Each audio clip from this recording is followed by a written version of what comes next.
And welcome to this communication skills masterclass. So I was just about to explain the sort of the contents for the day and how we're going to do this. So we're going to aim to finish around 2:30. This is about a 4-hour class, okay? The first part, we're going to try and be as interactive as possible, okay, with the people who have joined. And then the end part includes same-sex counselling and gender dysphoria. So I'm going to do a bit more of one-way teaching and just show you how to navigate those stations because they become very popular and they need a specific approach to them. So I'm just going to start first by introducing myself. So I'm Hadil Maksud. I'm a fully qualified and practicing GP. So I was born and raised here in the UK. Okay, we have another person joining. 1 second. Okay. All right. So doctor, you haven't missed anything. We haven't started yet. I'm just about to introduce myself. Okay.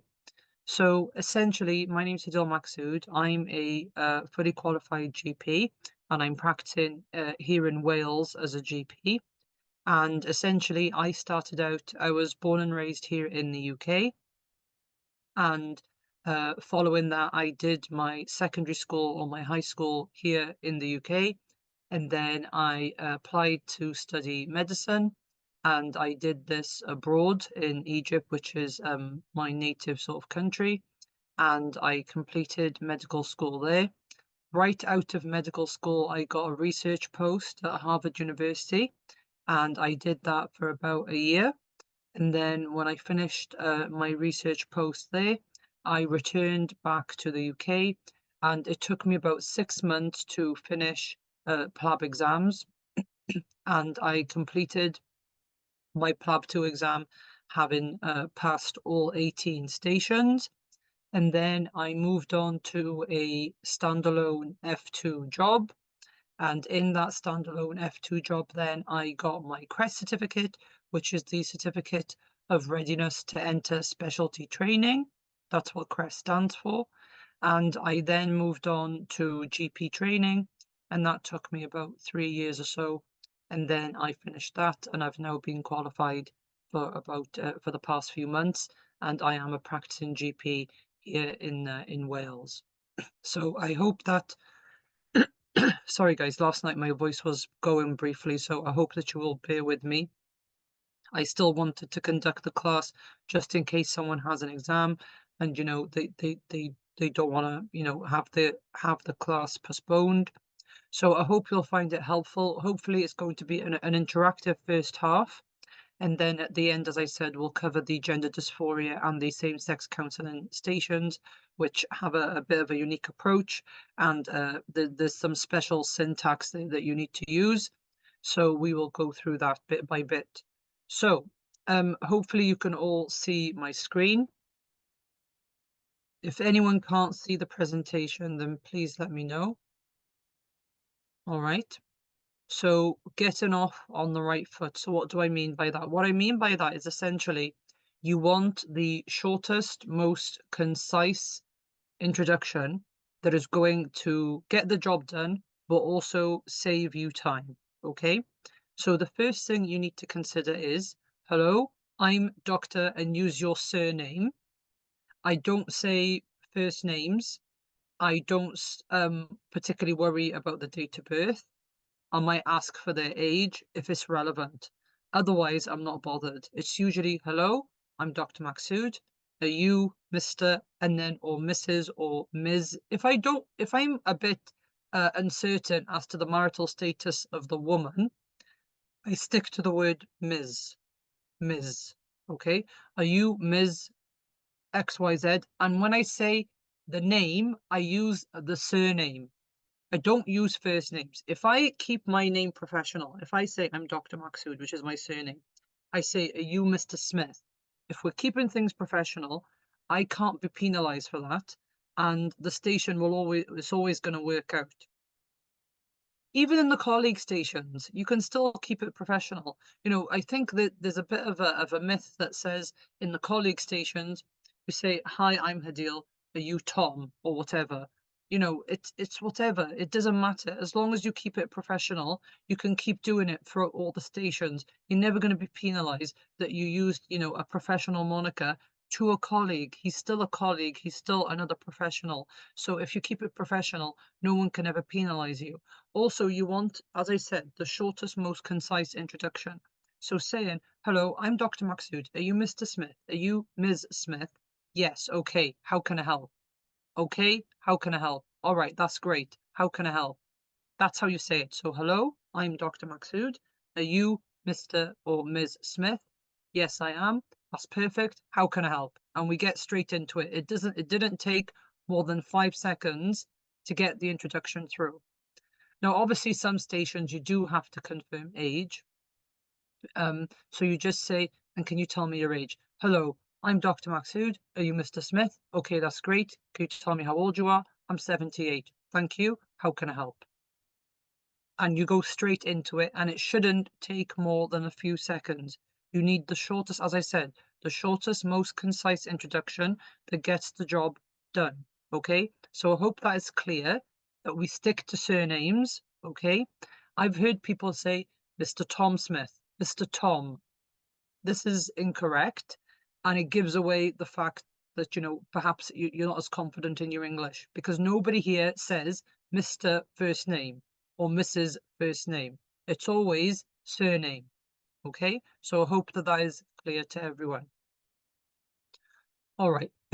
So, guys, I want you, this bit, obviously it's relevant to the course that we're doing, but I think it's relevant to the entirety of PLAB 2 as a whole. Okay, it's very, very important that you keep the structure in your head. Why?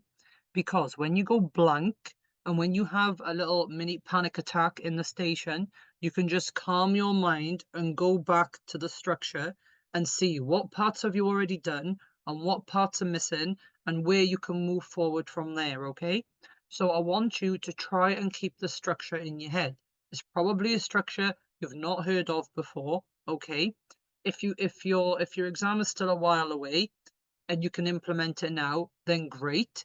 If your exam is sort of coming up imminently, then stick to what you know and just take the additional information that I'm going to give you when we do the examples in a second. Okay, for those of you whose exams are still a while away, I want you to start implementing this structure. Why?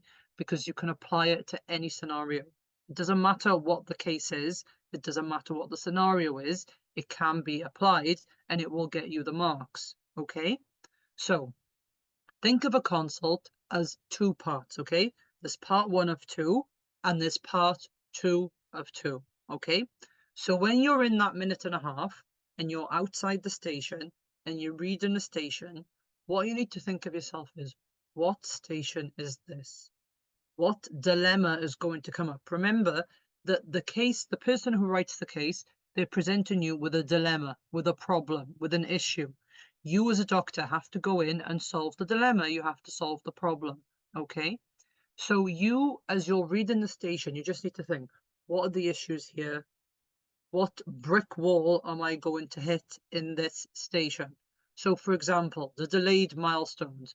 There's a mum who is panicking, so I need to know my milestones. So try to go through and say, right, the gross motor milestones, the fine motor milestones, the language milestones, the social milestones. Just quickly revise them in your head. Okay. Now, you'd think that this would come to people instinctually, but they don't. They will read the station and just, you know, have blank in their head. No, you need to be working. The station has started. In that minute and a half, you need to be reading it and trying to take and extract any data from it and see, okay, what is this station going to be? Obviously, you might go into a station and be completely off the mark. The dilemma is completely something else, which is fine. That happens sometimes.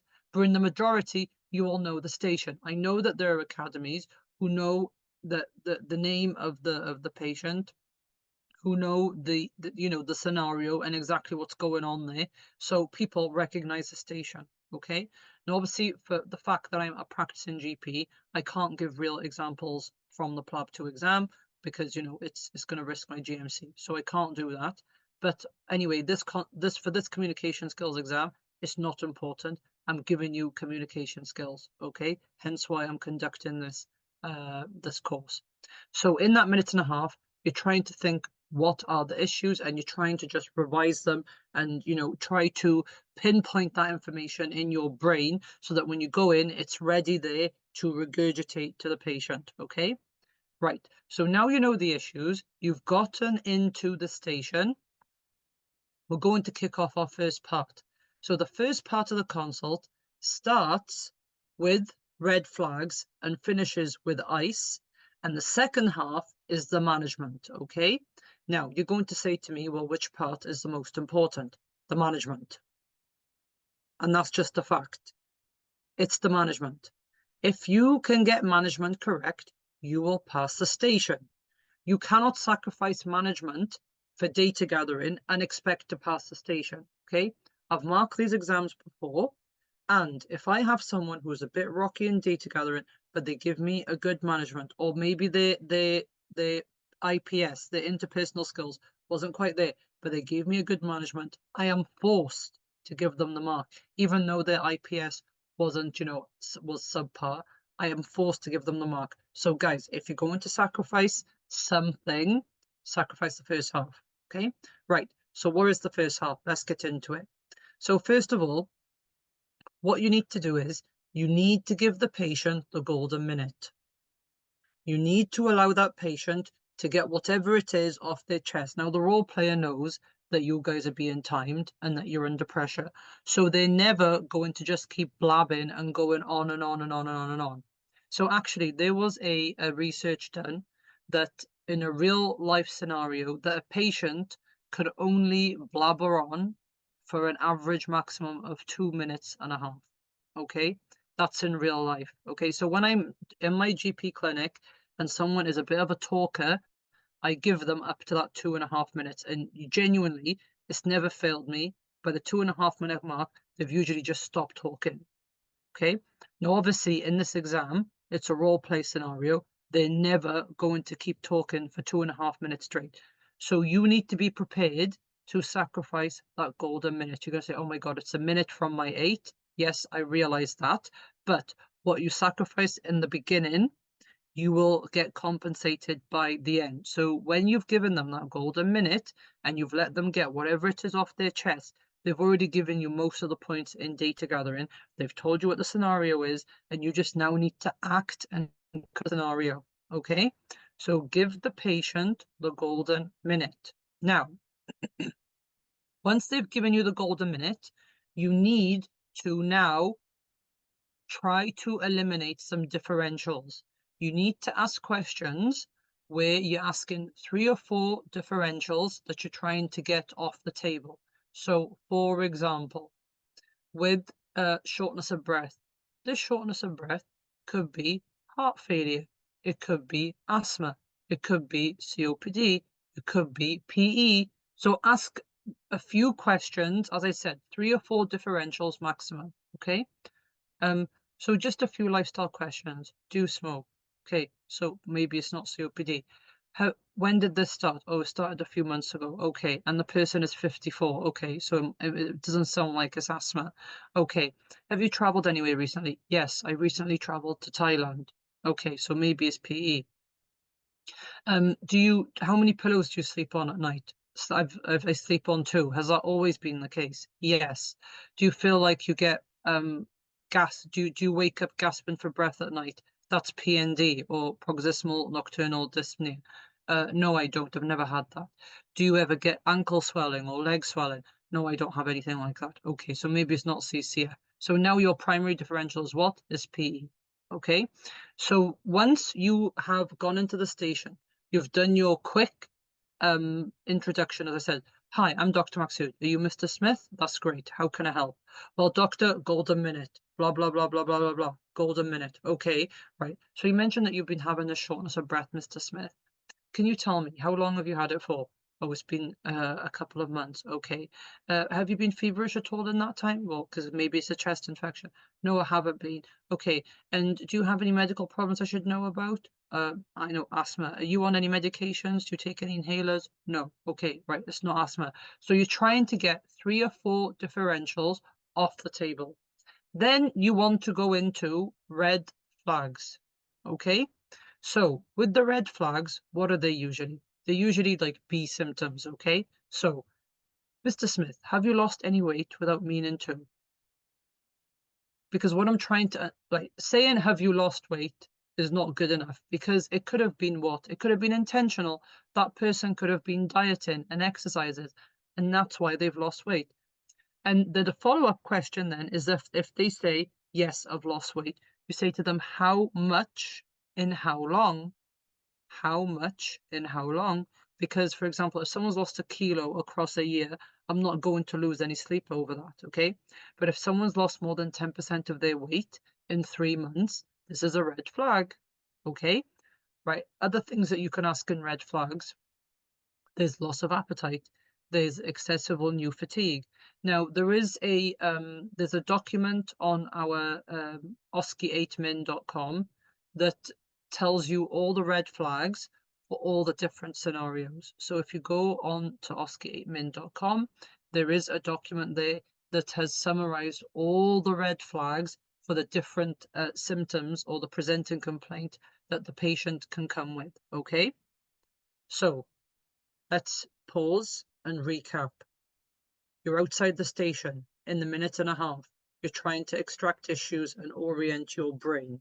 Then you go in, you're doing your super fast, what? Your super fast introduction. Hello, I'm Dr. Maksud. I'm not going to say in the department, in the hospital, in the GP, the setting. No one cares. No one cares what the setting is. You're wasting your own time. So if you want to say in the department, in the hospital, in the GP surgery, fine, it's up to you. You want to waste time, it's up to you, okay? Then you go in and you say, right, how can I help? Okay, give them a golden minute. Then you go in to try and remove 3 to 4 differentials. Then you've done your differentials, go into red flags, okay? Then you move on to psychosocial. So in the psychosocial bit, what are you doing? You're going to say, so Mr. Smith, this is the first time we speak to each other. Can you tell me a bit about your background? What do you do for work? Oh, I work in a shop. Oh, I'm not working right now, I'm retired. Okay, Mr. Smith, who's at home? Oh, I live with my wife. All right. So again, just because it might be relevant, I'm going to ask you a few lifestyle questions. Again, because it might be relevant. Relevant to what? Relevant to his symptoms. Okay, so again, because it might be relevant, can you tell me a bit about your lifestyle? Have you ever smoked? And I say, have you ever smoked? Because if you say, do you smoke? I've had patients who quit smoking yesterday and they'll say, no, I don't smoke. So if you say, have you ever smoked? Yes, I have. I smoked 30 years ago and I quit now. Okay. Oh, no, I've never smoked. Okay. So how are you going to remember psychosocial? There's a mnemonic WASH. W-A-S-H. W-A-S-H. Now, this mnemonic, it wouldn't apply to every station, okay, because not in every station you're going to ask alcohol, for example, but it's just nice to remind you of what. WASH is work, alcohol, smoking, home. So I say to them, Mr. Smith, we haven't spoken to each other before. Can you tell me a bit about your background? What do you do for work? Oh, I'm XYZ. Okay, and can you tell me who's at home with you? Oh, I live alone. Okay. And do you have any other support system around you? Oh, I'm very close with my neighbors and I have a lot of friends. Okay, that's fine. Why am I asking about support symptoms? Because, or support systems rather, because if this person is living alone and I am thinking about, for example, that I'm probably going to send this patient to hospital, or there's some scenario where they need some sort of relative or someone to stay with them or to look after them, I need to start figuring out and thinking about logistics for my management.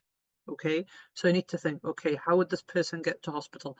If it's not an emergency scenario where I'm going to call an ambulance, then how is this person going to get to hospital? Oh, they mentioned they have a dog and they don't want to leave their dog at home. So who's going to look after the dog? So you always think, okay, do you have any other like support system around you? Yeah, I'm very close to my neighbors. Okay, great. So then you have the AS in the middle, the WASH. So I'm just going to ask you a few lifestyle questions, Mr. Smith, because it might be relevant to what's happening here. do you drink by any chance? And when you say do you drink, people understand that you're referring to alcohol. So do you drink by any chance? Yes, I have a beer or a wine or whatever on every evening. Okay. And you can work out units. All right. In your brain, you don't have to verbalize the units. Some stations, to be honest, you don't even have to work out the units. You can just tell that this person drinks a lot. Okay. And then you say smoking. So what is it that you smoke? Oh, I smoke, normal cigarettes, or I roll them up, or I smoke cannabis, or I have a vape. Okay. So that is psychosocial. You have to do it. It has marks. All right. And then ice. Now, the technique for ice is that you want it to sound natural. Okay. Because when it sounds clunky, it sounds as if, I'm doing ice because I don't really see the point of doing ice, but I think there's marks, so I'm doing ice. Okay. But if you make it sound natural, which I'm going to show you how now. So with ice, in the golden minute, most people have already told you they're ice.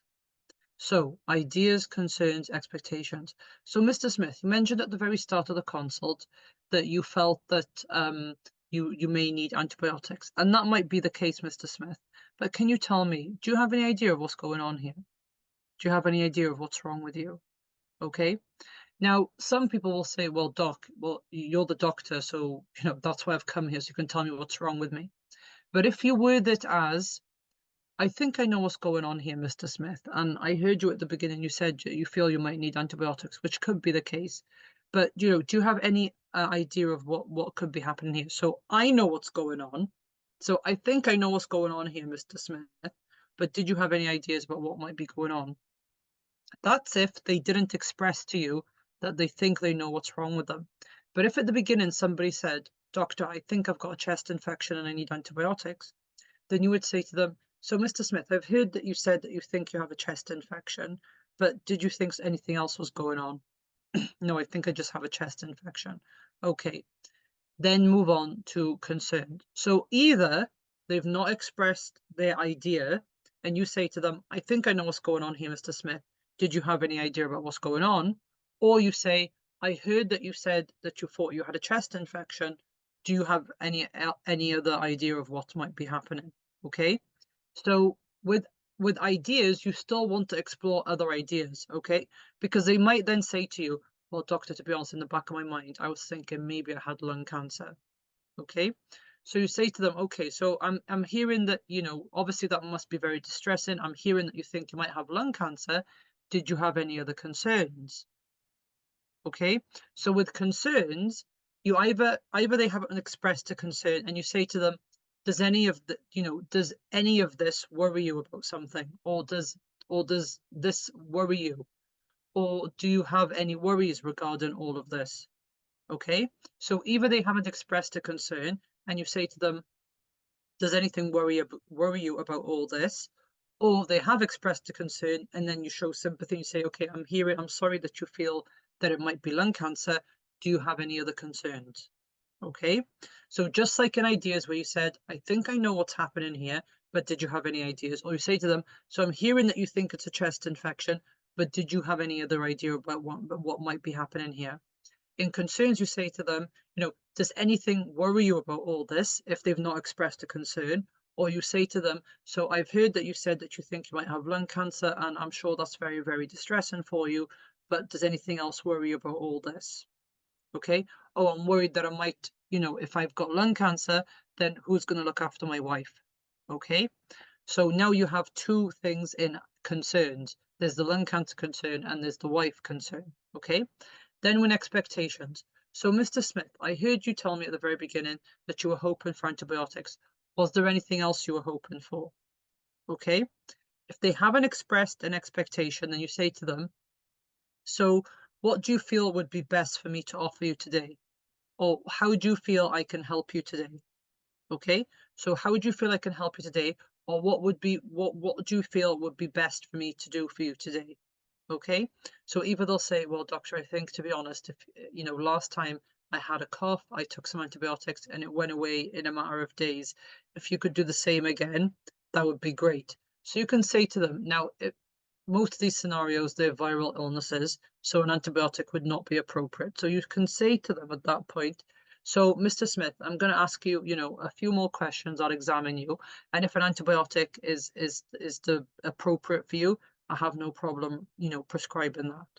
Okay, so you say to them, if an antibiotic is the thing for you, I have no problem prescribing it. But I'm going to examine you, and we're going to see, because maybe I can offer you something better. Maybe I can, maybe there's a different treatment I can offer you that will help more, or maybe we need to investigate this further with more advanced testing. I always say more advanced testing, okay? Because it just sounds better than, oh, I'm gonna x-ray your chest or something like that, okay? Just to confirm what's going on. All right, so I'm going to give you a minute and a half now for anyone to ask questions before I move on and explain the second half of the consult and how you're going to conduct that. You can just write in the chat if you have any questions so far.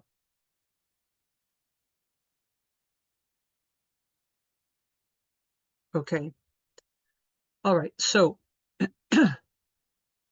in the second half then, now we're going to start management. So you say to them, so first of all, you need to verbalize a diagnosis, okay? So you say to them, so Mr. Smith, I think you might have a chest infection. So what I would like to do is I'd like to examine your chest, okay?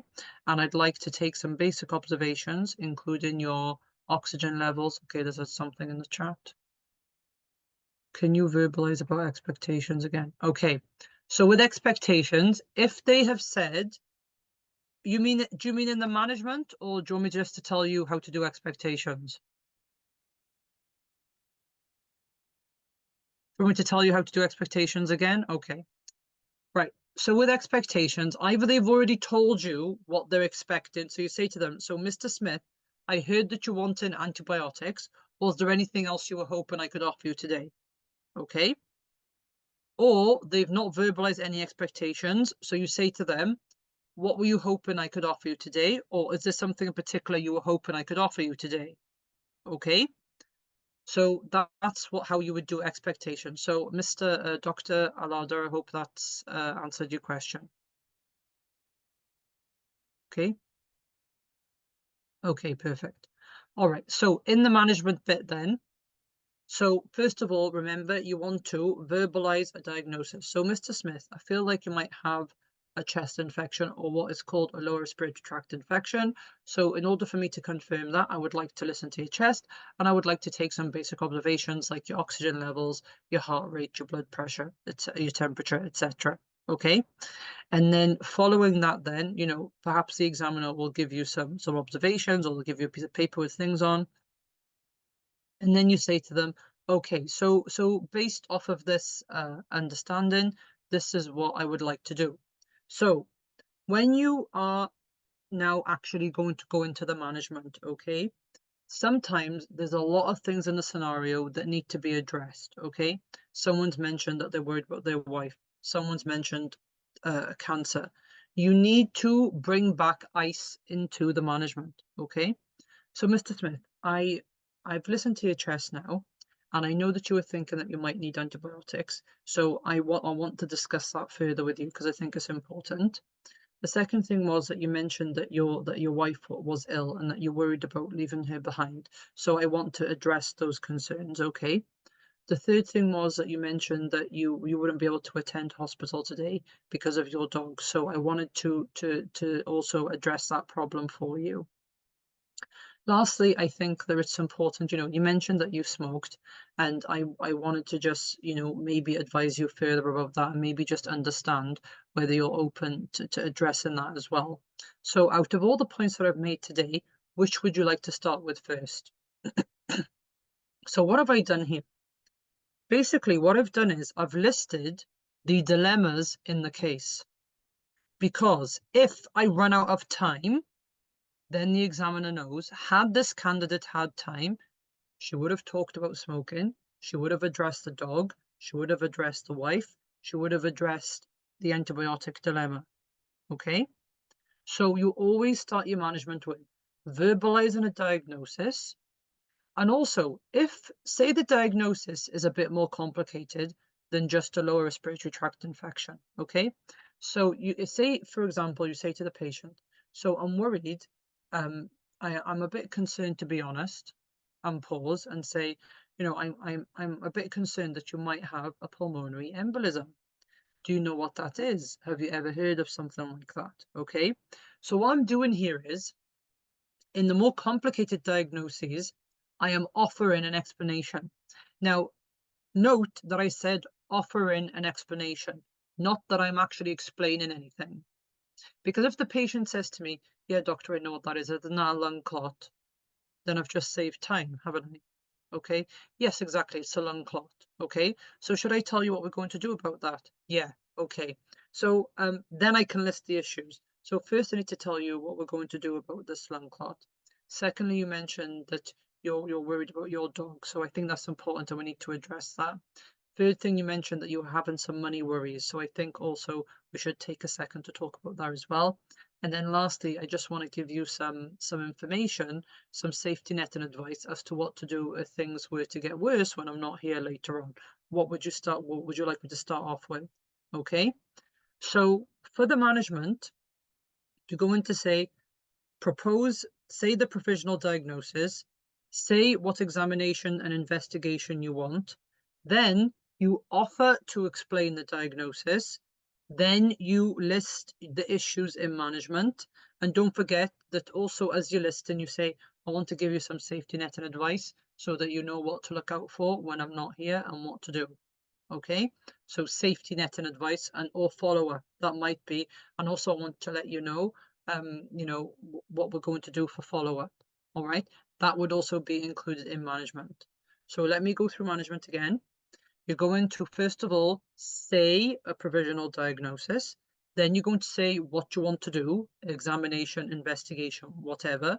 Then you're going to offer an explanation if it's a diagnosis that needs explaining. Okay, then you're going to put the issues. You're going to make a list and of all the different dilemmas and say we need to discuss this. What would you like to start off with first? Sometimes in ICE, they will tell you what their priority is. So you say to them, we're going to discuss this, but I realize that you were very concerned about having lung cancer. Would you like me to address that first? Because it sounds so much better. I'm really addressing this person's ICE. Okay. And then obviously in the management, that would include safety netting and follow-up. So, I also just want to briefly mention to you, Mr. Smith, how we're going to follow you up. Or I'm also want to talk about some safety netting advice, Mr. Smith, so to let you know what to do when I'm not here. Okay. So does anyone have any questions about the management bit or the structure of the management bit?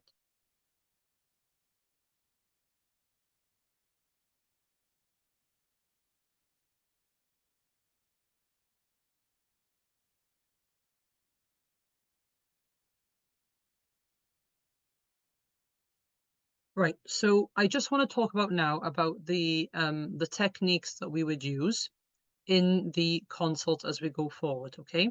So there's a lot of different communication skill techniques that I use in order to sound, to give a flow and a professionalism to the consult and how it's conducted, okay? So first of all, there's something called chuck and check, okay? What does this mean? It means that if you're continually talking as a doctor in the management bit, you are going to be marked down. So what you need to do is you need to give a bit of information and pause. Let the patient respond. So for example, so Mr. Smith, I feel like you're right. I feel like you might have a chest infection. Pause. So Mr. Smith, do you understand what I mean by a chest infection? Oh yeah, doctor, yeah, I've had them before. Okay. So Mr. Smith, I feel like there's a few things we need to address here. The first thing is, as I heard that you said at the beginning that you were hoping to have antibiotics, so we need to address that. Okay, pause. Also, secondly, you mentioned that you smoked, so I think, this might be a good opportunity just to discuss your feelings regarding that. Thirdly, you mentioned that you had a wife at home that you were worried about. I think there's things that we can help with there. And lastly, I just wanted to discuss with you some advice regarding what to do when I'm not here if things were to become worse for you, and also how we're going to follow you up. Does that sound good? Okay. So, Mr. Smith, is there anything particular that you want to start off with first? I mean, I know that you're particularly worried about your wife. Is that something you want to start off with first? Okay. See, it's a conversation. I'm giving some information and I'm pausing and I'm allowing them to respond. Okay. With open and closed questions, so once you've given them that golden minute, okay, you're going to start off with an open question. How can I help? Okay, so they're going to say that golden minute. And then you're going to say to them, you know, when did this start? Or try to get some onset and duration going. Okay. But then they're going to say something where you're going to need to zero in. I've got chest pain. Have you had, are you in pain right now? No. Have you had pain within the last 12 hours? No. When was the last time you had pain? Oh, it was 2 weeks ago. Okay, and when does the pain happen? Socrates, when does the pain happen? Does it happen, at rest, or is it with exertion? No, it's with exertion. These are closed questions. It's where I'm zeroing in to the symptom. Okay, so you start off with, how can I help? How long has it been? Just general open stuff. Tell me about your symptoms. And then once you get a symptom, you start to zero in with the closed questions because you're trying to get to what? The diagnosis. You want to try and make it more patient-centered. Okay, so for example, with the reflux station or with the GORD station, okay, so you can say to them, so Mr. Smith, there are two ways that we can approach this problem, okay? If the reflux is particularly troublesome for you, we can offer you a medication that you would take for a month, and we will see, how your symptoms respond to that. That's the first approach. Are you with me so far, Mr. Smith? I'm not just constantly talking. Are you with me so far? Does that make sense to you, Mr. Smith? I'm sorry if I'm going a bit too fast. Please let me know if I need to repeat anything. Okay? So what you want to do is you want to just make it patient-centered. So that's the first approach, Mr. Smith, is that we can offer you a month of anti-acid medication. The second approach, Mr. Smith, is that we can test you for a bug in the stomach. And this bug in the stomach might be causing you to produce a lot of acid. Does that make sense, Mr. Smith? Yes, okay. So what we can do is we might want to test you for that first and then treat you. Because if I treat you before I test you, then that test will not be accurate. Does that make sense, Mr. Smith? Yes, it does. So I'm giving them options. I'm saying to them, look, you have a problem. You can decide what is best for you. Okay? So, Mr. Smith, I heard at the beginning that you were wanting antibiotics. Now, as I was asking you, I was very open to prescribing antibiotics, and that's why I kept asking you questions to try and understand whether antibiotics are the best treatment for you. Does that make sense so far, Mr. Smith? Yes, it does. But actually, what I found, Mr. Smith, is that your symptoms appear to be more like a viral infection. Do you understand what I mean by that? No, I don't know what that is. Well, actually, Mr. Smith, antibiotics only treat bacteria. They don't treat viruses. Does that sound reasonable to you? Am I making sense? Yes, it does. So I'm sort of always saying, you have this problem, and I'm trying to address your problem. And in the management, if I can give options, I'm going to give them options. Obviously, for someone who's coming with an MI, I can't give them an option. Okay, I need to treat them. But if someone's come in with something that I can give them options around. So, Mr. Smith, for example, Mr. Smith, you mentioned that you smoke, okay, and that you've been having sort of back-to-back infections. Have you ever thought about maybe stopping smoking? Have you tried that before? Yes, I had a few attempts in the past. Okay, and what did you try before? What? Oh, I tried some patches. Have you ever tried medication to stop smoking? No, I've never. I've always just used nicotine replacement. Okay, so would you be open to speak to a professional in the smoking cessation center? Oh, I didn't know they had something like that. Yes, they have. See, it's like it's a two-way conversation, and I'm making him the center of my universe. Okay, because they have a problem, and I'm trying to address it, and I'm happy to go off what they want. Okay, if the patient looks nervous, you need to say to them, you look nervous. If the patient looks sad, I'm sorry to say this, but I feel like you look a bit sad. Is there something going on? If the patient mentions that I'm very worried about my wife, you mentioned that you're very worried about your wife. Can you tell me a bit more about that? You need to acknowledge everything. everything the role player is doing in the scenario is not without reason, okay? So you need to be able to address everything, okay? You seem to be, a bit fidgety. Is there something going on? Okay. Oh, I can tell that you're really frustrated. Can you tell me why you're frustrated? Okay. So acknowledge everything as you go along. If someone is very like nervous and fidgety, you can say, why are you so fidgety? That would be something called a non-verbal cue. All right. So they haven't said anything per se, but their body language is telling you a different story. And say that, okay, you seem to be quite like if someone is sat like this and they're avoiding eye contact, say, you appear to be quite withdrawn. Can you tell me why that is? Okay.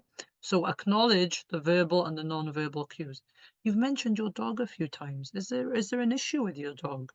Okay. You mentioned your daughter. Can you tell me a bit more about your daughter? So verbal and non-verbal cues, they need to be acknowledged. It's not something that you can just glaze over and skip and ignore because you haven't got time, because that is the key to passing the station. Okay.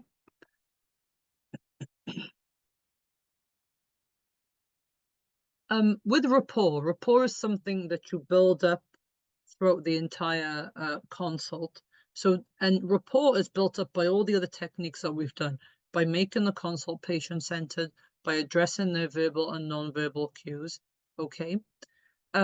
The next point where it says reflect in ICE is that you're saying, you mentioned this. Did you have any other ideas? You mentioned this concern. Do you have any other concerns? You mentioned that you were hoping to get antibiotics. Did you have any other expectations? So it's always a reflection and a flipping back of the information that's already been given to you. Unless they haven't given you any information, then you don't need to reflect, okay? Some people will say, the ICE sounds weird, that I don't know why I'm doing ICE. And the patient might say, you're the doctor, you should know what's going on. So I always say, like, I think I know what's going on, but did you have any ideas? Okay. I think I know what's concerning you, but did you have any other concerns? I think I know what your expectations are or what you were hoping for today, but was there anything else? Okay. And then we have relevance. Okay. Relevance is, some people will find it very odd that you've just come out of the blue and started asking someone about what work they do. So what you might want to say is, so I've noticed that you mentioned that you sort of get short of breath, but on the weekend you're okay. So because of this, I wanted to ask you, what is it that you do for work? Okay. Or you can say to them, you mentioned that you're worried that something might happen when you're at home. So I was just wondering, is there somebody there with you at home? Okay. Or you can say to them, sometimes when people have shortness of breath, or sometimes when people come to me with the symptoms you're complaining of, sometimes it's something to do with their lifestyle. So can you tell me, have you ever smoked? So relevance, it's like, why are you asking the invasive personal questions? Like, why are you trying to get into what the background is? And it's simply because you want to know why they've had. Can you repeat the reflection of ice? Okay. So with the reflection of ice, basically, instead of me asking them, what's your ideas? What are your concerns? What are your expectations? This sounds unnatural and clunky, okay? So if they've given me something in the golden minute, I'm reflecting it back. So I say to them, okay, Mr. Smith, you mentioned at the very beginning that you thought that you might have lung cancer, okay? Did you have any other ideas about what might be going on here? Okay, so it's a reflection. I've taken their idea, I've verbalized it, and I've also asked them whether there's anything else. Or Mr. Smith, you mentioned that you were worried about your wife. Okay, was there anything else you were worried about? So I'm extract information from them and I'm reflecting it back. So Mr. Smith, at the very beginning of our consult, you mentioned that you were hoping for antibiotics. Was there anything else I could offer you? So I mentioned, I've acknowledged that I heard you wanted antibiotics. Was there anything else? Okay, that's how you reflect. With relevance and psychosocial, I'm just trying to signpost as to why I'm asking them the question, okay? So for example, if someone is coming in with a suspected STD, okay, you can't just ask them, have you got any weird discharge? No, you say to them, sometimes when patients come to me with symptoms such as yourself, we need to ask them a few personal questions. I hope that's okay. Yeah, that's fine. Okay. So as part of this then, um, can you let me know, are you sexually active? So it's a signposting because psychosocial tends to be a bit more invasive of asking you about your home life, your work life. So I need to be able to justify that to the patient. I can't just jump in and say to them, do you have sex? No, I need to say to them. So sometimes when patients come to me with this particular set of symptoms, it's important that we ask them a few personal questions in order to provide them with the best treatment or in order to give them the best outcome. Are you happy for me to ask you a few personal questions? Yes, I am. Are you sexually active? It's a signpost. You need to make sure that it's relevant. What's the relevance? The relevance is that if I don't ask you these personal questions with your set of symptoms, I might not be able to give you the right treatment. So in order for me to give you the best treatment, in order for us to have the best outcome for you, I'm going to have to ask you a few personal questions. Is that okay? Right. With body language is a two-way thing. You need to check your body language and you need to also understand and try to read the body language of the person in front of you. Sometimes if someone is very, very tense, you don't actually want to mirror their body language. So for example, in the angry scenario, if the person is very close to you and in your face in the angry patient scenario, what you want to do is actually try to move back and try to increase the space in between you. Because what you're saying is, this is my personal space. You can be angry all you want, but you cannot invade my personal space. So you try to step back. Whereas if someone is crying, for example, they're very upset, blah, blah, blah, you might come closer to them and offer them a tissue. So actually closing the gap is more useful in that scenario. So just be mindful of your body language, your body in relevant to the space that it's in, but also be mindful of the body language of the patient because then they can tell you, I'm angry, I'm nervous, I'm embarrassed, I'm whatever. Okay?